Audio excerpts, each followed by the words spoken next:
Halo teman-teman, kita dari kelompok 1 akan menjelaskan tentang EYD. Apa sih EYD itu? EYD adalah ejaan yang disempurnakan pedoman resmi dalam penulisan bahasa Indonesia yang mengatur penggunaan huruf, penulisan kata, dan pemakaian tanda baca secara baku. EYD berfungsi sebagai standar agar bahasa tulis Indonesia konsisten, mudah dipahami, dan seragam di seluruh bidang komunikasi resmi. Meskipun istilah EYD masih populer, dalam perkembangan terbaru, pemerintah melalui Badan Bahasa telah memperbarui dan menamainya Pedoman Umum Ejaan Bahasa Indonesia atau PUBI. Namun secara substansi, keduanya memiliki tujuan yang sama, yaitu menjadi kerujukan utama penulisan bahasa Indonesia yang benar dan sesuai kaidah. Untuk penjelasan lebih lanjut, kita geser ke slide selanjutnya. Bye-bye. Oke, selanjutnya identifikasi kesalahan ejaan. Ada dua faktor penyebab terjadinya identifikasi kesalahan ejaan. Yang pertama itu faktor internal seperti kurangnya pemahaman. Yang kedua faktor eksternal seperti pengaruh lingkungan sekitar. Adapun langkah-langkah identifikasi kesalahan yaitu pertama membaca ulang teks dengan teliti, yang kedua menandai kesalahan pada huruf kata atau tanda baca, yang ketiga mencocokkan penulisan dengan aturan PUBI, dan yang terakhir membentukkan sesuai kaidah ejaan yang berlaku. Intinya, identifikasi kesalahan ejaan yaitu sangat penting untuk menjaga ketepatan, kejelasan, dan kerapihan bahasa tulisan Indonesia dengan pemahaman PUBI, sehingga kita dapat menulis sesuai kaidah dan indah dari bahan. Selanjutnya akan dilanjutkan rekan saya. Baik, di sini saya akan menjelaskan lebih lanjut mengenai faktor-faktor kesalahan yang sebelumnya sudah disinggung sedikit oleh rekan saya yakni Kina. Langsung saja, jadi tadi sudah dijelaskan sedikit tentang faktor utama yang mempengaruhi, yakni yang pertama adalah faktor internal dan yang kedua adalah faktor eksternal. Nah, faktor internal adalah faktor yang berasal dari dalam diri seorang penulis itu. Nah, misalnya apa? Misalnya kurangnya pemahaman terhadap aturan bahasa. Bisa jadi kurangnya pemahaman terhadap tata bahasa atau kaidah-kaidah penulisan yang benar. Akibatnya apa? Akibatnya sering terjadi kesalahan. Karena apa? Karena ketidaktahuan atau ketidaktelitian seorang penulis. Yang kedua, itu faktor eksternal. Faktor eksternal ini bukan berasal dari diri seorang penulis lagi, tapi berasal dari luar diri seorang penulis.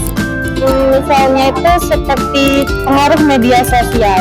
Pengaruh media sosial itu contohnya saja itu kayak komunikasi secara digital.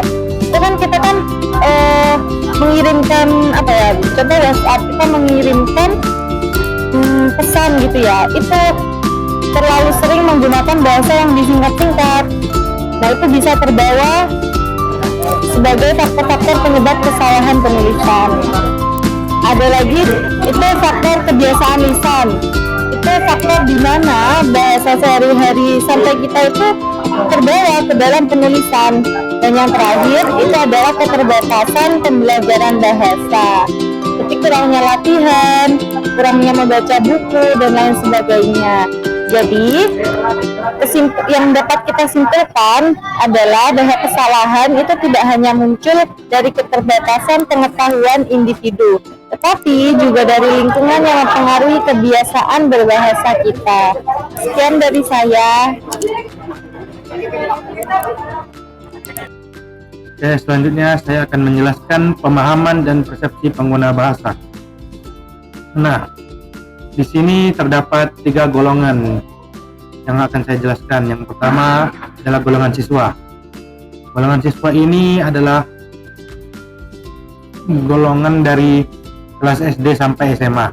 Mereka menganggap EYD ini hanya sebagai kewajiban, dan untuk penerapannya hanya sebatas kapital dan masih dasar-dasar lah. Lanjut lebih dalam, ada mahasiswa. Mereka menggunakan EYD tentunya lebih dalam, lebih profesional. karena digunakan dalam setiap penugasan untuk menunjukkan profesionalitas dan kredibilitas penugasannya.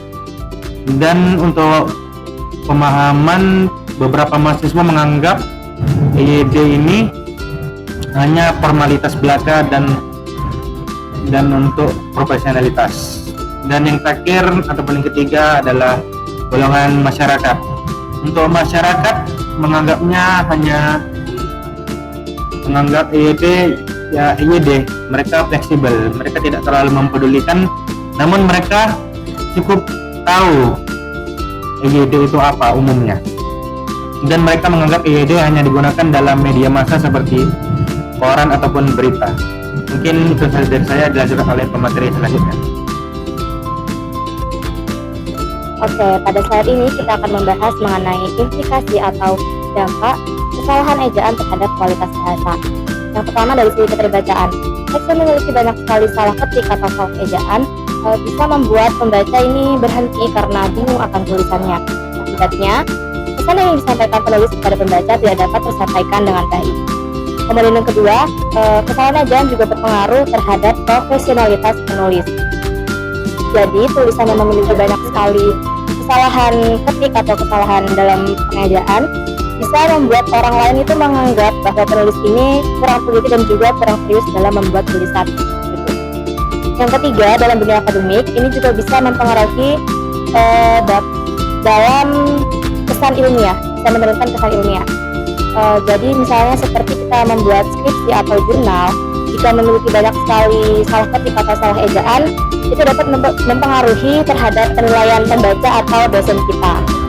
Kemudian yang terakhir, jika kebiasaan salah ejaan ini terus dibiarkan, maka dampaknya akan semakin luas sehingga dapat menurunkan kualitas bahasa secara keseluruhan. Oleh karenanya, kita sebagai penulis perlu untuk berhati-hati dan juga membiasakan diri menulis dengan ejaan yang benar, serta sebelum mempublikasikan karya tulis kita perlu untuk mengeceknya kembali. Untuk selanjutnya akan dijelaskan oleh rekan saya.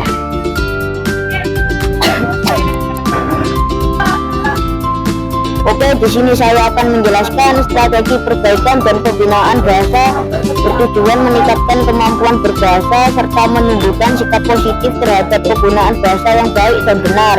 Perbaikan bahasa mencakup pelatihan kebahasaan, koreksi penggunaan pedoman seperti KBBI dan PUEBI, serta pemanfaatan teknologi. Pembinaan bahasa dilakukan melalui sosialisasi bahasa baku, kegiatan iliterasi, pembentukan komunitas, dan keteladanan dari tokoh politik. Strategi juga harus disesuaikan dengan konteks, seperti di lingkungan sekolah, media sosial, atau tempat kerja. Untuk memastikan efektivitasnya, diperlukan monitoring dan evaluasi secara berkala melalui survei, penilaian, dan penelitian kebahasaan. Oke, di sini saya akan melanjutkan menjelaskan mengenai analisis penggunaan EYD. Ada beberapa hal fokus dalam analisis penggunaan EYD. Yang pertama adalah konsistensi penggunaan huruf kapital. Konsistensi penggunaan huruf kapital merupakan ketepatan dan keteraturan dalam menerapkan aturan penulisan huruf kapital pada sebuah teks atau kalimat. Artinya, kita harus menggunakan huruf kapital secara seragam sesuai kaidah bahasa sehingga tulisan kita menjadi lebih rapi, mudah dipahami, dan tidak membingungkan pembaca. Huruf kapital biasanya dipakai pada nama orang, nama lembaga, dan juga awal kalimat. Jika kita tidak menerapkan konsistensi penggunaan huruf kapital, maka tulisan kita akan terlihat berantakan. Untuk hal fokus yang kedua adalah penggunaan tanda baca yang tepat.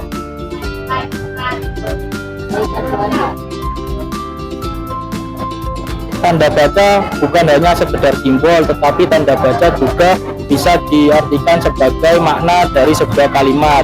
Penggunaan tanda baca maksudnya adalah menempatkan tanda baca sesuai pada jenis kalimatnya. Bila kalimat tersebut merupakan kalimat tanya, maka setelah kalimat tersebut dikasih tanda tanya. Bila kalimat tersebut merupakan kalimat perintah atau kalimat penegasan, maka dikasih tanda seru. Apabila kalimat tersebut merupakan akhir dari suatu pernyataan, maka dikasih tanda titik. Dan untuk alfokus yang kedua adalah pemenggalan kata sesuai kaidah. Pemenggalan kata sesuai kaidah adalah aturan memisahkan suku kata dalam penulisan ketika sebuah kata harus dipotong di akhir garis besar, di akhir garis agar penulisan tetap rapi. Aturan ini diatur dalam Pedoman Umum Ejaan Bahasa Indonesia atau PUBBI.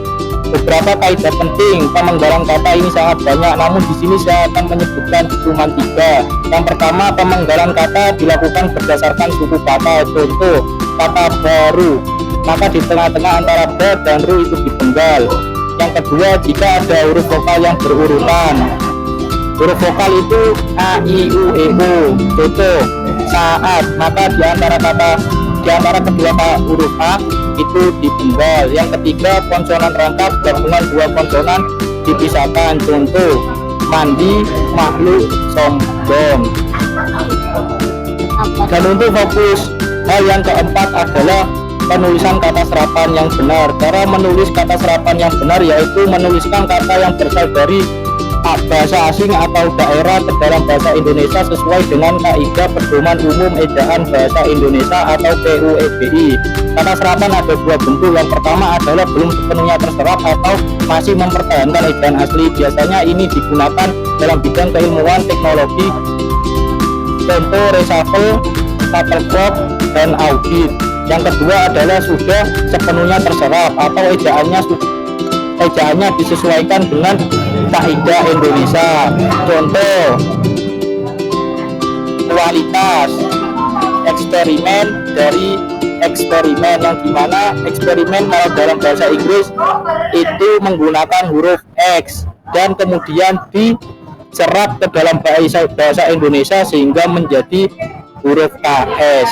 Mungkin itu saja penjelasan dari saya mengenai analisis penggunaan EYD. Oke, di sini saya akan menjelaskan tentang kesimpulan dari materi yang telah dijelaskan oleh teman-teman saya sebelumnya. Jadi, kesimpulan pada materi ini adalah EYD merupakan aturan penting dalam penulisan bahasa Indonesia yang berfungsi menjaga keseragaman, kejelasan, dan ketepatan komunikasi tertulis. Kesalahan ejaan dapat timbul dari beberapa faktor, yakni internal dan eksternal. Kesalahan tersebut berdampak pada keterbacaan, profesionalitas, serta kesan akademik suatu teks. Oleh karena itu, diperlukan pemahaman yang baik dari masyarakat serta strategi perbaikan melalui pendidikan, media, dan sosialisasi resmi agar penggunaan bahasa Indonesia tetap baku dan berkualitas. Oke, itu saja yang dapat saya sampaikan terkait kesimpulan dari materi ini. Semoga bermanfaat.